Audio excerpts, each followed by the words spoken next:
Welcome to the Project DIY Hunter Podcast. If you're thinking about hunting DIY, or if you've been hunting DIY for a long time, this podcast is for you.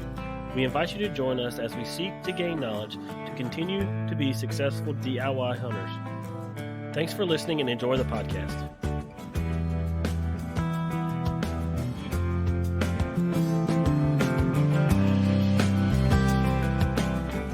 So welcome back to another episode of Project DIY Hunter. Thanks for getting in and listening. So currently we are in Tennessee. We're right outside of Gatlinburg for a bear hunt. I'm joined by my buddy Josh. How are you, Josh? I'm good, buddy. Good, man. So tell us a little bit more about you and about your property and kind of where we're at in the world. All right, we're about 20, 25 minutes from Gatlinburg. Closest town would be Cosby, Tennessee. We just got very lucky, my wife and I, acquiring this property about 2 years ago. I'm a big hunter, and my wife started talking to me about the opportunity to buy this property. We currently at the time owned property in Middle Tennessee, near Gainesboro, just a little 26 acres. And when this property came up to purchase, just a luck of a draw on the price on this property. We came to look at it. My first time ever on this property, I saw bear tracks. I seen bear territory markings on the trees, and noticed that this is the mountains. We're as a crow flies, we're only probably 8 miles from the Appalachian Trail as a crow flies. So, and the Great Smoky Mountain National Park isn't that far either. So 15 minutes, 20 minutes. Yeah. So we're in the mountains, and right off the bat, after walking this property, my wife and I hiked this, our first time ever on the property, every inch of it almost, before we made the purchase, and saw a lot of bear sign. I'm by nature a big deer hunter.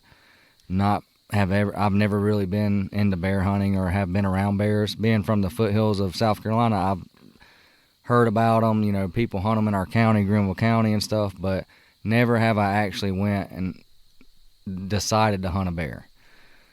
And my first priority out here was to set up the property for deer hunting. So I started doing a few things here and there and noticed, man, I can't get nothing on camera but bears. So what are we going to do about it? Well, I guess the only thing we can do is try to, thin the population in a reasonable manner. And that's what we're kind of doing this weekend, is trying to figure out a way, hopefully harvest a few of these bears over the next few years. Even down where we're living, we were talking about it on the way up, just the amount of bears we're seeing in Greenville County and, Pickens County, and the counties where we grew up. Yeah, that's one thing I was talking to you about. It's like, man, I've seen the population of bears seem like it's skyrocketed in the past 5 years. I don't know if it's, social media getting more available, TikToks and all that, but you see these bears, in Gatlinburg and the city, and it's like they're getting kind of overpopulated. There's not enough food, so they're having to go to, places they normally wouldn't go to find that food. Especially, around where we live. We're in the upstate, but we're not near. We're close to mountains, but, we're probably an hour or so before you get to real mountains. But there's actually bear coming down in the Pelzer Belton area, which is, pretty far from where you think bears would be. Yeah, growing up, we wouldn't think you'd walk out the back door and see a bear. But people, deer hunters now, you got to look at technology. Trail cameras and stuff like that have definitely increased our awareness as well, because they might have been there previously, and we just didn't know it. But just in the past years, I've heard of people hitting bears, near where we grew up. Also, there's a local dairy down where we live, and a bear got in their beehive. Wow. And this is an hour, like you said, from the mountains. Right. So, and nonetheless, we're up here, it's only 2.5 hour drive from where we live to where this property is we're at now. In all grand scheme of things, that's not that far. Right. But in a nutshell, the bear population does seem to be either growing, or maybe, we could say their natural habitat's dwindling and they're being pushed around. That probably possibly has a lot to do with it, yeah. And that's sad to think about. It's sad to think about, but nonetheless, just on this property right where we're at today, just in the 2 years that my wife and I have had this property, I've counted no less than 6 to 8 different bears on one ridge. This is just one ridge, and if you could see a aerial view of this property, we're in the middle of nowhere. Even though we're 25 minutes from Gatlinburg, there's not a lot of houses right where we're at. Yeah. So we're sitting here now by the fire, kind of by the pond here on the property, and you can look up and you can see stars, and it's super quiet out here. I mean, it's really nice. No phone signal. Zero. Zero phone signal. Nobody bothering you. Man, it's an awesome place. So yeah, they have a little pond on it, and we did a little fishing earlier today. Caught a pretty good one. Hopefully that'll be in the YouTube video that's coming out. But yeah, so this is the first day. We shot the crossbow some, and going in the morning, and hopefully going to shoot a bear. That's my plan. So Josh is kind of just kind of guided me, and been nice enough to bring me out here, being that it is his property, and he could go shoot this bear if he wanted to, but he's giving me the chance to do that, and I really do appreciate that too. But so yeah, Josh, tell us a little more about you and your hunting, in the past. I know you're a big bow guy, recurve bow, kind of like a primitive, hunting style. Just tell us a little more about that. Yeah, the primitive side of me has been, it's been a side of me for several years. I would say almost 10 years, and I've been trying to get more involved in that. I've been shooting the recurve, like I said, for 10 plus years. I've actually connected with 2 animals, found one, jumped it up. I've actually never harvested it, or actually recovered it rather, not harvested, but I've never recovered one with a recurve. And this year is the first year that I've solely trying to hunt with a recurve. I've been practicing, tooth and nail to hone in my patterns. But going back to who I am and how I grew up, and I've been hunting since I was 4 years old. My dad grew up, in the South Carolina, big deer hunter, weekend warrior, basically going hunting every weekend. And for whatever reason, I got drug along, and it's one of the things that's kept me out of trouble and kept me focused in life, and it's been a passion of mine since I can remember. And just looking back, I truly believe that if I didn't have hunting in my life, that I would probably made poor decisions, with the friends that I've had, and it's just kept me out of trouble. I've had being in the military for the 5 years that I had the pleasure of hunting several different states, harvesting some very nice animals on public ground. I just grew up boots on the ground type. You find the deer sign. You walk until you find the deer sign with a climber on your back, and you climb a tree. That's how I was raised to hunt. When we were growing up in South Carolina, you couldn't bait deer. Now you can. Right. And even though I'll hunt over bait occasionally here, it's not my preferred method at all. It takes away from the enthusiasm of it. Yeah. But I've definitely had the pleasure of hunting. I've hunted Maine, Texas, Illinois, Tennessee. South Carolina is near and dear to my heart. I've killed some big deer in South Carolina, which has been proven to be difficult for a lot of people. We do have a piece of property. It's just kind of a honey hole, if you will. It used to be an old apple orchard, and we butt right up to it. We've leased it since I was 11 years old. I'm 38 or 39, one of the two. I can't remember. And now what I'm really enjoying doing is, I've got 5 children, and I have been getting them involved in the sport. And my son, 5 years old this year, Youth Day, shot his first deer with a .44 Magnum. You can use a rifle on Youth Day in South Carolina. And it's just a passion of mine that I want to pass on to my family. And my wife, she hunts. She's killed a pretty decent buck in Ohio. Yeah, that was here recently, right? Yeah, last year. Yeah. It's just a part of my nature. And going back to what you're saying is the recurve bow, and and by no means am I boasting, but I've harvested a lot of animals. None of no magnitude to where you would say, oh, that's a giant deer. I've killed some buck deer, if you will, but not many. But yeah. I'm not saying it's easy, but the recurve bow just connects you closer to the animal. Yeah. And I think that's where I'm at now in my life, is I want a little bit more of a challenge. And I am more of a, backwoods kind of guy, primitive skills, hiking, primitive camping and stuff like that. So I think that just plays a part in it. And my dad's had me in the woods hiking on the Appalachian Trail since I can remember. And he's kind of a jack of all trades, and he's kind of, led me down this path of, a lot of people would say it's almost too much of an obsession. Yeah. Yeah.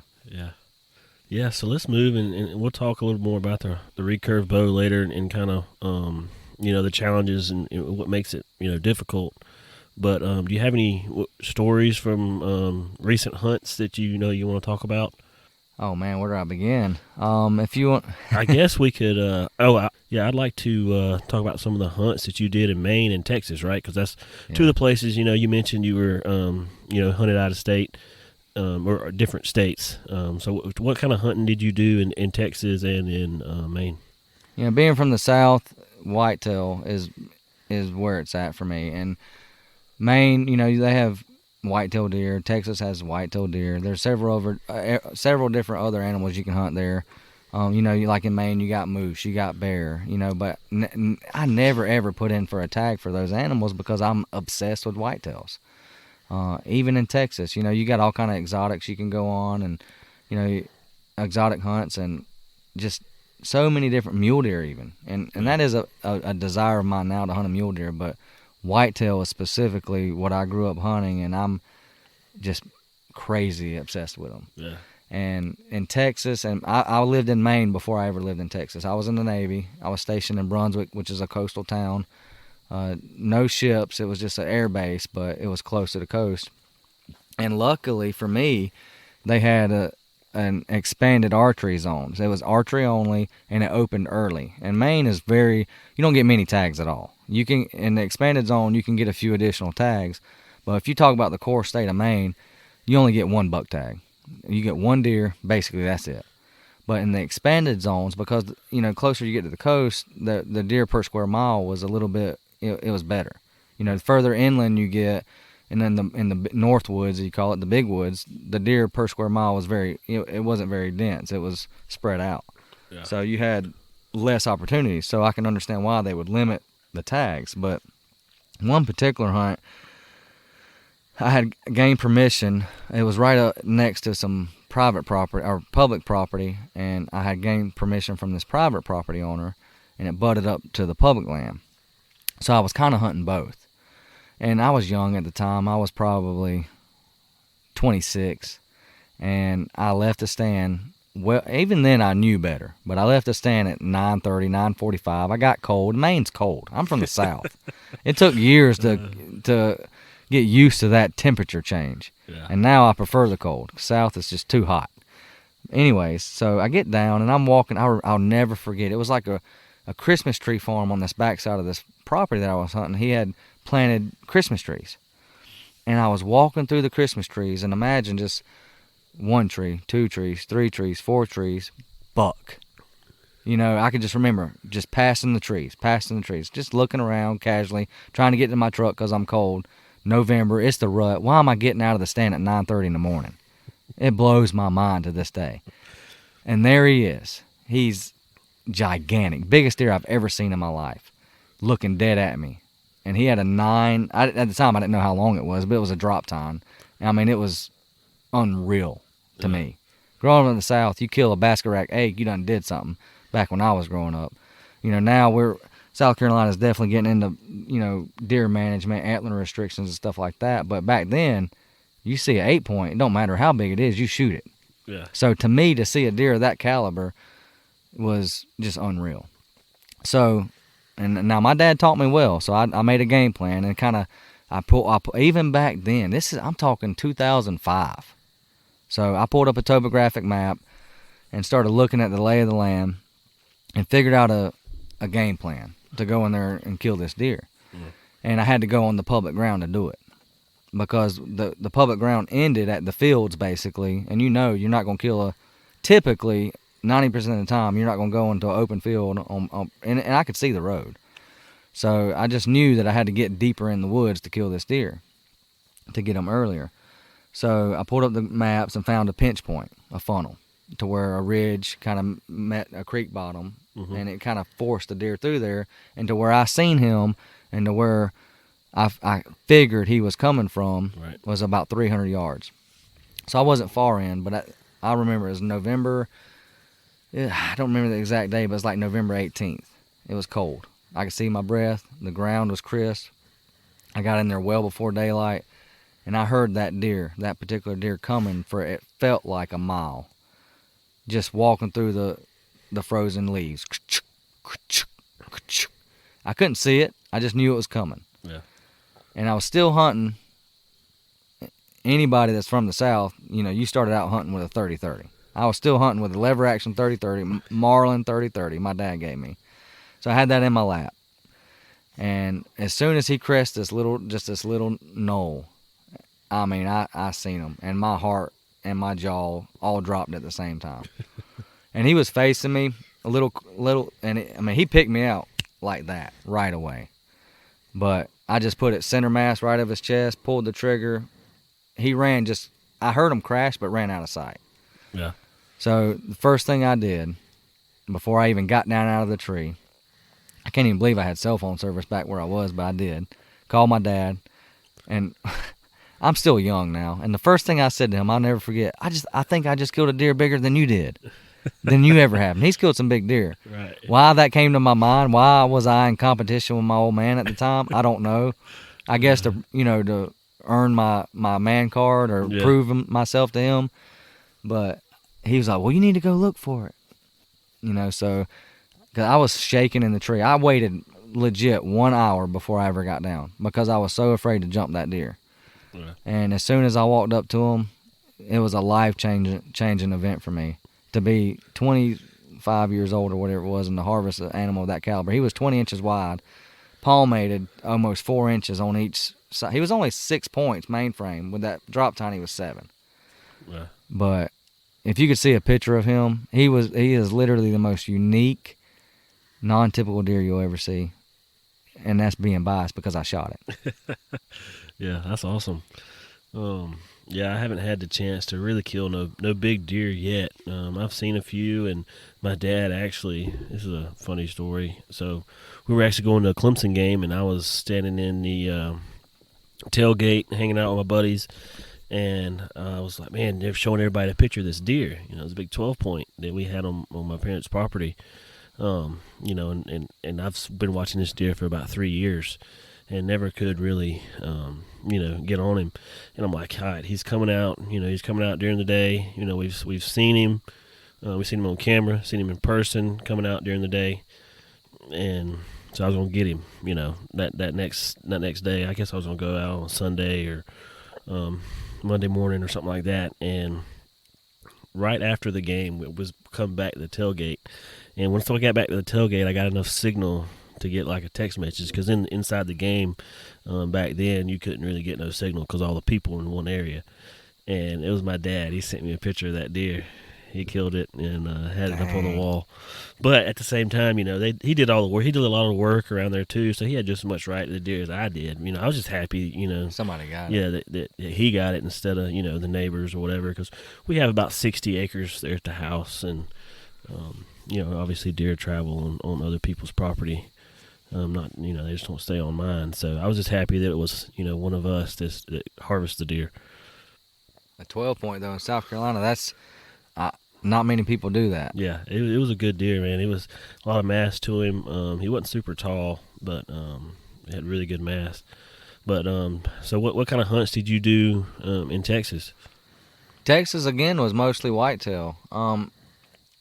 I harvested some good deer in Texas, and Texas will fool you. And it depends on what part of Texas you're in. I hunted a lot of public land around some Army Corps of Engineer lakes, primitive camped right on the side of the rivers and stuff. And I mean, that's just my forte. And sometimes I slept in the back of my truck, just no cover, nothing, just get up and drive to a fine. And the campsites are reasonably cheap, and they pretty well maintained. So you'd have a restroom in a lot of them, and a shower. You could pull right in and pay $3 to, I don't even remember, $7. It was almost nothing. Now you had to get a special permit, and it was bow only. So yeah, keep in mind when most of my hunting in Texas was not with a rifle. because I was hunting Army Corps engineer land, and they don't allow rifles. I think you could hunt shotgun for rabbit Yeah. and hogs, but you couldn't kill a deer with a gun whatsoever.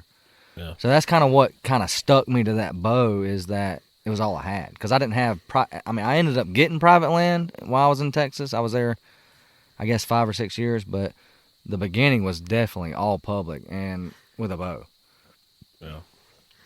I think you'd really enjoy going out and hunting some whitetail out in Montana.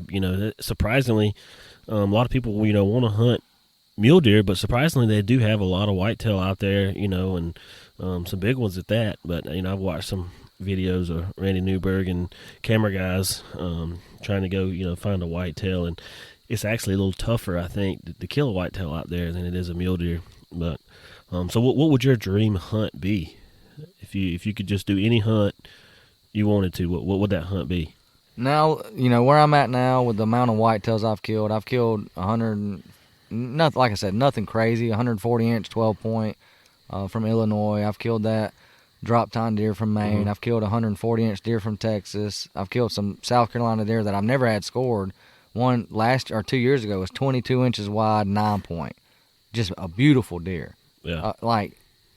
To kill it in South Carolina, there's no need for me to even go score it. I don't care what it scores. It was a beautiful animal, 22 Right. inches wide. But to answer your question, my dream hunt would be a mule deer hunt, and probably somewhere like Colorado. Yeah. Just a big muley. And actually it ain't even got to be that big. I'm not looking for a record book muley. I just, a lot of people, we were talking on the way up here, you want to do elk, and elk is on my list. But for some reason, I can't get out of my head, just deer in general. Yeah. Whitetail, muleys. So I would say a mule deer hunt is where my dream hunt is. Yeah. And a do-it-yourself kind of hunt, too. I don't want to pay a guide, or I don't have to. Would I if I had the money? Absolutely. I don't want them to tie it up to a tree. But, Yeah. I don't mind hiking and putting my boots on the ground and go after and find it. Yeah. But I don't mind working for it. Yeah. And that's one thing why why we started this whole podcast and YouTube channel and stuff is just, I've got the passion to go out west. And, man, and last year, was my first year out there, and I actually wanted to go hunt antelope. We talked about this, in the car ride up here. But my goal was to go out there and hunt antelope, and I had a really high draw odds to get an antelope tag, and so I just applied for a mule deer as, a secondary tag just in case, a big mule deer walked out. I would, have the tag in my pocket and I could shoot him. But of course I wasn't lucky enough to draw an antelope, but I actually drew the lower odd mule deer tag. So we decided, and my parents were going out there anyway, and so we decided to go ahead and hunt mule deer, since logistically it was kind of set up for me anyway. But yeah, I'm gonna release a podcast soon with my wife on that hunt. But we did wind up, shooting a mule deer. It wasn't a big mule deer, but it was a good time. And then we got to go sightsee and whatnot. But yeah, it was a good time. It was definitely worth the trip out there. And man, it's hard for people on the East Coast, and this time zone over here to get out there and hunt. It's just such a far drive, and it's hard logistically, and that's kind of what I'm going through now to learn how to do, to hopefully help other people from the East Coast and South Carolina, where it's 30 hours to get out there. Yeah, you can't just drive there. It's No. not easy, just hop, No. skip, and jump. No, and especially, you have to take a week or almost a week and a half off, and 24 30-hour drive, it's tough. But so it's not just logistically hard to get there, but it's also really hard to get a tag. And I know you're, obviously we've been talking about, you're a big time bow hunter. So it is a little bit easier to get, bow tags, definitely over the counter, that type stuff. So when you go out, just out west to hunt this, you want to go with a recurve bow or a compound bow, right? Yeah, my first choice would be a recurve, and I'm not opposed, and I'm not stuck on it. First and foremost, I'm a hunter. I'm not necessarily just a bow hunter. Is that my passion? Yes. But I like putting meat on the table. So if I got to harvest an animal with a rifle, I'm not going to turn my nose up at the opportunity. If I got to harvest it with a compound, I kind of use, if I have a good odds of shooting an animal with a recurve, yeah, I'll take it. And that would be my dream, absolutely. But if I know, hey, this is outside your skill set or your limit, then I'll take the compound. If there's an opportunity for, a rifle, that's something I would do. If I could take both, now that's ideal. I have a takedown recurve bow. It fits in a backpack. I have a rifle that fits in a backpack. Right. So just depending on the tag situation, which most time you're going to get one or the other. You're not going to have the opportunity to take both, which sucks. But, yes, my goal would be to take a recurve. And that. Not only is it obviously harder, it's work. It's patience. It's mentally challenging, not just physically challenging. Getting closer to the animal, it's work. Yeah. But I'm not afraid of that work. Yeah. And I think before I could go out west, I need to prove myself here, at home. Which like I said, I've made contact with several animals and poor decisions, and my patience running thin. I haven't actually recovered one of the best hit does. I mean, I drilled her, and I didn't wait long enough to go track her. And when I did, she ran into a river, and then I didn't get her. She was bedded down, bleeding, and I tracked her too soon. So with a bow, you got to have patience, and I knew that. Yeah. And I do have patience in that in that degree. But my first recurve, I was amped up, wanted to get it. It was getting late. It was dark. It was an evening hunt. That type of thing. But you got to remind yourself, even some of the the best hunters, I mean, if you watch some on TV, they make mistakes. And Right. it's easy to do when you're amped up and pumped up. So you have to constantly remind yourself of that patience and that fortitude to make the best decisions. And I've actually seen a lot more of it on TV, people backing out saying, hey, we need to give this deer tonight before we track it. And that's what it takes sometimes. It's a hard pill to swallow. Yeah. It is. I've done it. I have done it. I've shot a deer in the liver and knew it was a liver shot and waited, 6 to 8 hours to go back and still found the deer alive. Luckily, I was able to put another shot in him, but he was still head up when I found him. So there is a level of skill set and patience that it takes to recurve hunt or bow hunt in general, and then you throw on the recurve. Yeah. That or traditional archery in general, whether it's recurve, longbow, whatever. It's a mental game as much as it is skill set and physical. But that is my dream, to go primitive, all primitive. And I'm not even close to where I want to be. I would love to be able to pick up, and make my own arrowheads, make my own arrows, make my own bow. I'm nowhere near that level. I'm the guy that's going to go buy a recurve off the shelf and call it traditional, even though, yeah, it's traditional. A lot of guys ain't doing it, but I'm not making the bow by hand. Clay Hayes, he's one of my idols. He can make a bow from, I don't know, a hickory tree, Osage orange tree, whatever they're making it out of, he can do it and then shoot a deer with it. Yeah. That's my goal. And being that I have 5 kids and a full-time job, I just don't have and a farm, I don't have the energy to go out and figure out how to do that yet. Yeah. But, YouTube's amazing. You can learn to do anything. Yeah. So that's my goal, is to be able to make my own bow, go out west, and it don't even have to be a big deer. Just kill a deer, Yeah. with Yeah. it. To me, that's a trophy. The real trophy is on the table, providing for your family. Yep. Yep. Well, guys, thanks for listening. It's getting pretty late here, and we actually just put some wood on the fire, so we're probably going to hang out for a little bit longer, and then hit the bed, and hopefully get up in the morning and shoot a black bear. So, yeah, thanks for listening, and can't wait to update you, hopefully, on the next episode about what happened during the hunt. So, yeah, be looking for that. Appreciate it.